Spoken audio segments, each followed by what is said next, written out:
kita sendiri itu orang Jawa sangat takut, wedi ya. Wong Jawa iki nek di dalam ajaran kejawen itu sangat takut terhadap yang namanya kualat.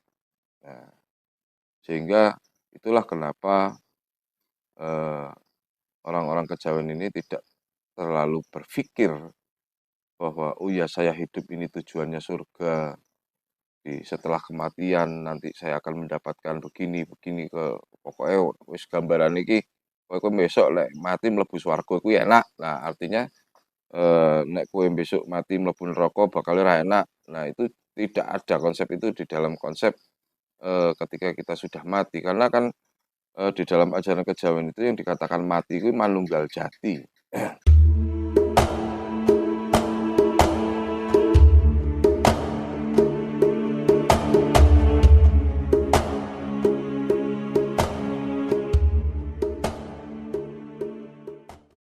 Ong wilahing awi namastu namo sidam rahayu sagung tumati saindenging jagat pramudita kalis ing rubeda nir ing sambikala. Sedulur papat lima pancer kakang kawah adi hari ketilan pusir kang nyawiji dadi siji sangkan palaning tumati hananing sun hananing Gusti hananira hananing kawula. Ana cara kadata sawala padha jaya nyamaka padha ngangata buka manya jada palawa sata karajanaha. Sungkem kawula dumateng ngarsa dalem ingkang araraton ing kurping gegana ing lumaying bawana ingkang hangreksa hangrumpaka bebeneran luput. Kawula nyuwun agunge pangestu dumateng Bapak Angkasa lan Ibu Bumi yang Bathara Hyang Betari kaki dan yang nini dan yang lan para leluhur sami. Angin kawula badhe nglampahaken dharmaning bekti ing dinten punika. Mugi binaringan kasempatan lan boten kirang setunggal punapa. Sarira sarira sarira satuhu satuhu satuhu sampurna sampurna sampurna sakasaning Hyang Jawata tan kena kinira tan kena kinaya ngapa. Rahayu rahayu rahayu sagung ing dumati. Pada kesempatan ini kagem para warga Satya Bumi Putra lan salintunipun saderengipun sugeng pinanggihan wilujeng pinanggihan kagem para warga mugi tansah pinaringan seger bagas kewarasan lan boten kirang setunggal punapa. Pada kesempatan ini kita sekarang membahas beberapa hal terkait dengan bagaimana atau seperti apakah kejawen yang dalam konteks sebagai penghayat kepercayaan terhadap Tuhan Yang Maha Esa ini hubungannya dengan sesuatu hal yang tidak boleh dilakukan atau dilarang dilakukan. Nah, kembali lagi bahwa semuanya dasarnya adalah eling lan waspada. Nah, sehingga bagi orang-orang kejawen bahwa untuk kita selalu waspada itu juga memiliki satu tatanan. Nah, memang apabila kita mau menggali secara mendalam, kejawen niku gak ngenal swarga neraka yang ada posisi di akhirat atau setelah meninggal itu untuk kejawen sesungguhnya enggak ada. Tapi ada pula yang berpendapat bahwa ada. Nggih monggo kersa. Akan tetapi apabila di warga Satya Bumi Putra, khususnya bagi kami para warga Satya Bumi Putra, kagem para warga Satya Bumi Putra, memang tidak mengenal adanya surga dan neraka di setelah kematian. Sehingga gambaran surga dan neraka iki ono malah justru ning gone awak dhewe isih urip. Nah, bagaimana kita bisa melihat konsep surga dan neraka ketika kita masih hidup? Di dalam tatanan kejawen itu, ya apabila kita berbuat baik, kita akan merasakan surga di dalam diri kita.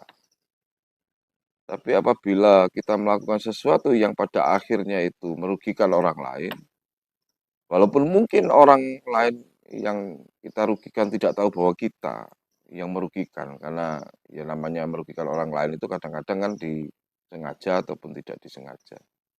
Tapi kan nggarai awak dhewe kepikiran. Nah, ketika awak dhewe kepikiran, disitulah posisinya kita ini tanda kutip neraka lah bagi kita. Jadi samsara lah bagi kita, kesengsaraan. Jadi konsep konsep neraka di dalam ajaran kejawen itu sebenarnya lebih kepada ya kesengsaraan. Dan kesengsaraan itu tidak hanya dalam konteks fisik, tapi juga kesengsaraan itu bisa dalam konteks batiniah. Nah, demikian juga konteks surgawi atau konteks kebahagiaan. Jadi di dalam sudut pandang ajaran kejawen, eh, khususnya yang masuk di penghayat kepercayaan terhadap Tuhan Yang Maha Esa atau sebagai penghayat kepercayaan secara umum, secara umum itu memang eh, bukan kita tidak percaya, tapi memiliki sudut pandang yang lain terhadap apa yang dikatakan sebagai surga dan neraka.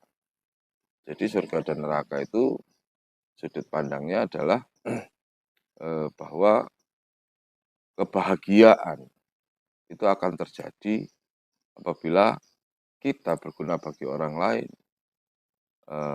Jadi, oh ya istilahnya ya, ini setulung liyan iki rasane seneng iki ya prinsipnya begini.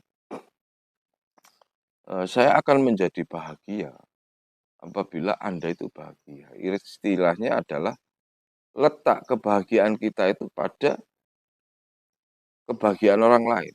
Nah, jadi nang kowe seneng, aku ya melu seneng. Lah kuwi lho basa Jawane kan ngono. Nek awakmu melok seneng, nek awakmu iki seneng, aku dadi melu seneng. Nek awakmu susah, aku iki melu susah. Jadi disitulah konsep posisi surga dan neraka bagi orang-orang yang yang mendapatkan ajaran kejawen, yang memiliki ajaran kejawen atau menjalani ajaran kejawen. Nah, lepas daripada itu, kita juga berbicara tentang perihal yang dinamakan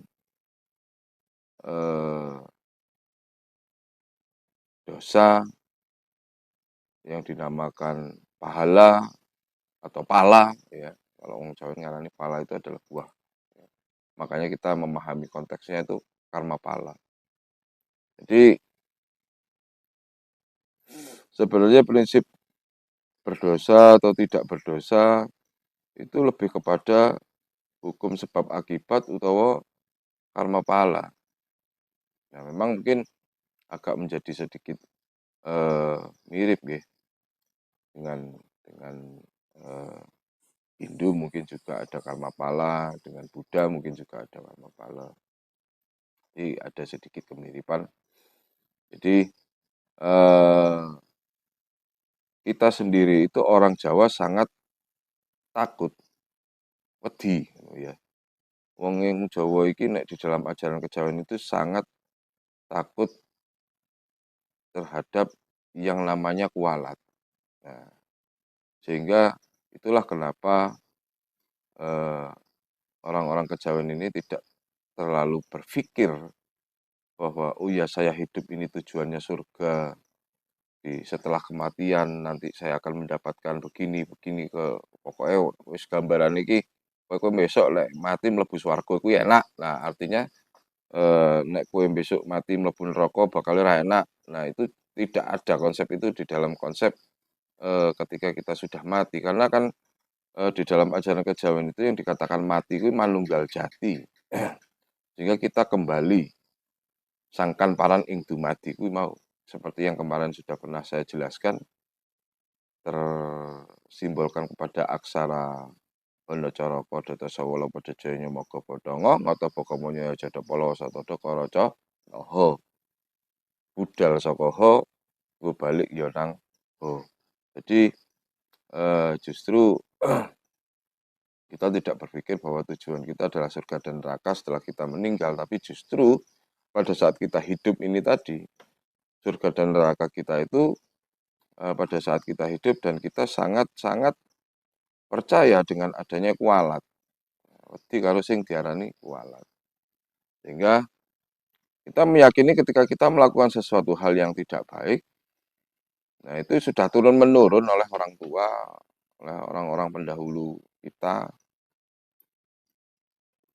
ya saka mbah, ya saka yut gitu kan, yang selalu memberikan kita itu nasihat, memberikan kita petuah, "Ojo le, engko kualat." Nah, misalnya seperti itu. Eh, utawa misalnya mbujuki atau bohongi atau goroi ya jare wong Pasuruan iku bohong, "Awas lho yo, awakmu lek katik nggoroi aku kualat lho." Nah, jadi bahwa kita akan selalu senantiasa bagaimana menjaga kejujuran, itu dikarenakan itu tadi, kita juga tidak mau kualat. Nah, di dalam konsep kualat ini kan mungkin kalau di dalam Hindu atau Buddha dinamakan karma pala itu tadi. Jadi, eh cuma kualat iki gak ngenteni ben awake mati gitu. Kualat itu ya bisa datang sewaktu-waktu misalnya. Jadi misalnya kita mengambil barang yang bukan milik kita.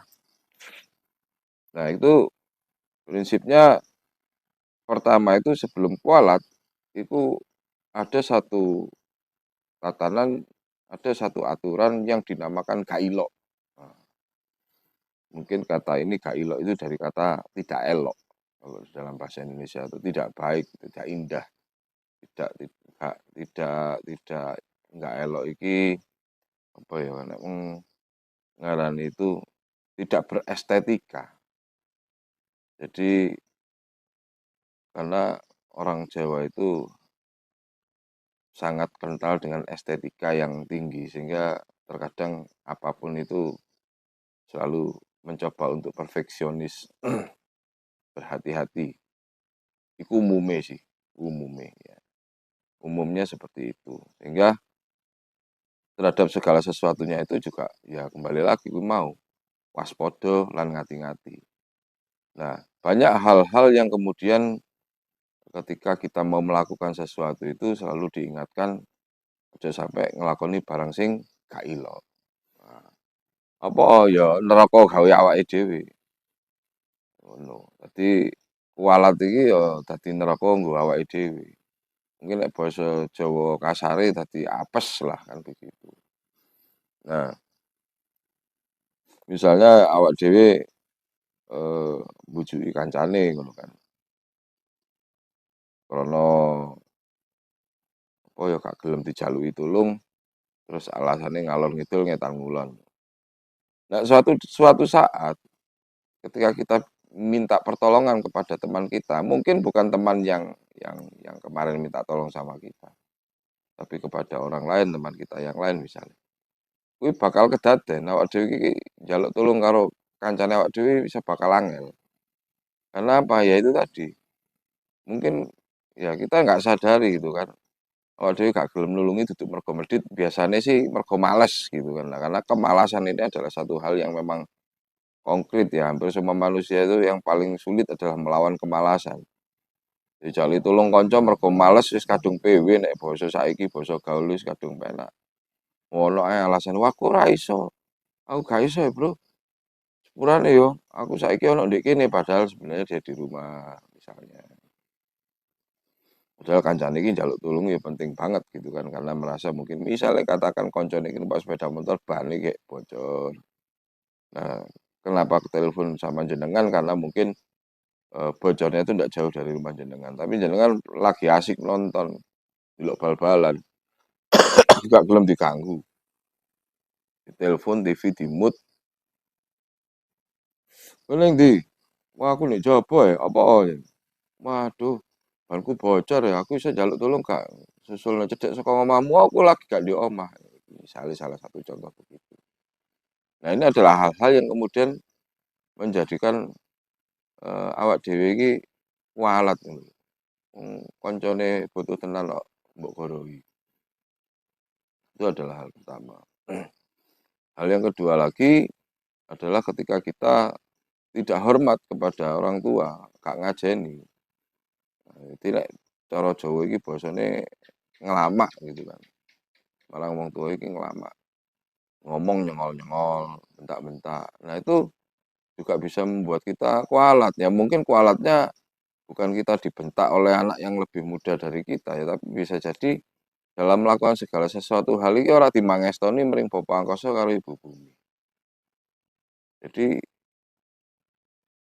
artinya adalah ketika kita kualat iku mergo ya kuwi mau, apa sing dilakoni awak dhewe iki ora dimangestoni mring Bapa Angkasa marang Ibu Bumi. Iku sing diarani kualat akhire. Itulah kenapa kita selalu berhati-hati aja sampai ngelakoni barang sing gak elok. Nah, seperti apa saja barang sing gak elok ya banyak. Barang-barang yang gak elok. Misalnya katakan menggunakan topi di dalam rumah. Kuwi barang gak elok. Wong jero omah kok topian kan begitu. Padahal topi ini kan fungsinya adalah untuk apa namanya? Menghalau panas. Tapi mlebu jero omah topian. Itu adalah hal-hal sing gak elok. Jadi seperti itu. Ya, memang ada kalanya memang apa jenenge hal yang seperti itu kan kaitannya adalah dengan nggak etis ya. Jadi itu tadi yo gak estetika, duduk panggone nek basa Jawa itu tidak berestetik itu duduk panggonane. Sehingga sesuatu hal yang menjadi tidak jadi tempatnya adalah gak ilok. Misalnya katakan sepaton muka kasur. Nah ini kan mungkin beda ya yang barat kono ya wong sepatonan ya muka kasur. Nah kene mosok arep sepaton muka kasur itu gak ilok. Terus kemudian apalagi ya nglunggoni bantal. Mulane nganti ana aran aja nglunggui bantal engko udunen. Karena itu apa? Karena gak elok, nggak pantas untuk dilakukan. Jadi seperti itu. Masih banyak hal-hal yang lain, misalnya ketika kita bertamu, nonggo lah istilahnya. Nah, itu juga kita juga harus tahu waktu, tahu kondisi tetangga kita, lagi repot apa ora. Nah, terus ojo langsung seludur mlebu, luwih becik nang ndodok, kula nuwun, kula nuwun, malah mlebu iku ya termasuk gak elok. Jadi seperti itu. Banyak hal sih sebenarnya terkait masalah, gak elok ya, terutama kualat juga. Nah ini, kualat ini adalah hal yang bisa dikatakan sangat-sangat sangat-sangat sensitif. Jadi supaya kita tidak gak ngelamak marang wong tua iku ya nggarai kualat, gak mbujuk marang kancane, tidak berbohong kepada orang lain ya engko marai kualat, terus orang ngajeni, eee, tidak menghormati orang lain, terus juga tidak hanya kepada sesama manusia sebenarnya, juga kepada hewan dan juga tumbuhan. Seperti yang sudah pernah saya singgung bahwa hewan dan tumbuhan adalah saudara tua. Dalam ajaran kejawen itu, bahwa hewan dan tumbuhan adalah saudara tua sehingga kita pun dalam memperlakukan saudara tua juga harus tidak boleh serampangan, tidak boleh sembarangan karena itu tadi nanti berdampak pada yang namanya kailok mau. Yang berdampak pada yang namanya kualat itu tadi. Gara awak dhewe engko iso melok kualat. Jadi sebenarnya banyak hal terkait masalah kualat itu yang mendasari bagaimana orang-orang Jawa dahulu ketika eh, melakukan satu tindakan itu akan selalu dipikirkan secara hati-hati. Jadi itulah kenapa agak menjadi sedikit berbeda dalam hal sudut pandang melihat surga dan neraka, yaitu tidak melihat surga dan neraka ini menjadi sebuah tujuan setelah kita mati nanti, tapi justru surga dan neraka itu akan kita rasakan ketika di masa kita hidup, nek awak dhewe iki istilahnya ya tanpa susah atau bejo gitu atau bagyo ya kuwi ya swarga nggo awake dhewe. Nek awak dhewe ketampa susah, ketampa prihatin karena segala sesuatu yang mungkin kuwi mau dasarnya dari saka kualate awak dhewe, nah itu akan menjadi neraka bagi kita. Jadi mungkin itu yang bisa saya sampaikan, cekap semanten, matur sembah nuwun sanget sampun mirsani lan midhangetaken kagem para warga Satya Bumi Putra lan saklintunipun. Kula nyuwun agunging pangapunten bilih wonten lepatipun. Rahayu, rahayu, rahayu sagung ing dumadi.